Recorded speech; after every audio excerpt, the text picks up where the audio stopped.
মনের ভিতরে অনেক আশা। রাত্রে একটা ভালো একটা নিউজ দেখে ঘুমাবো এবং সকালে ভালো একটা নিউজ দেখে উঠবো, কিন্তু আদৌ কি সম্ভব? দীর্ঘ 17 বছরে আমার 15 বছরে বা 10 বছরে বলেন, আমার মনে হয় না রাতে ভালো একটা নিউজ দেখে ঘুমাতে পারছি আর সকালে উঠা ভালো একটা নিউজ দেখতে পারছি। আসলে এমন একটা দেশে আমাদের জন্ম হয়েছে, মানুষগুলা মানে নানান ধরনের মানুষ। এখানে আমার জানা মতে বা আমার হিসেবে 80 থেকে 90% মানুষই হচ্ছে মেন্ডেল, পাগল। ধরেন আমিও এক ধরনের যে কোনো একটা অপশনের দিক দিয়ে আমি পাগল। আমি ভালো, আমি সেটা বলবো না, আমি নিজেও একটা পাগল। মানে ভালো মানুষের সংখ্যাটা এই দেশে এতই কম, মানে কল্পনার বাইরে।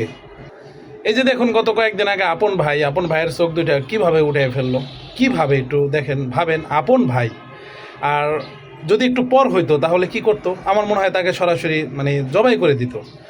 তো চারদিক দিয়ে মানুষগুলা যে পরিমাণ নিষ্ঠুরতা দেখতেছি, ছোটোবেলায় আমার মনে হয় না যে এতটা নিষ্ঠুরতা ছিল মানুষের ভিতরে। আর আমার মনে হয় দিন যত যাবে আরও কঠিন হবে, মানুষগুলো আরও কঠিন হবে।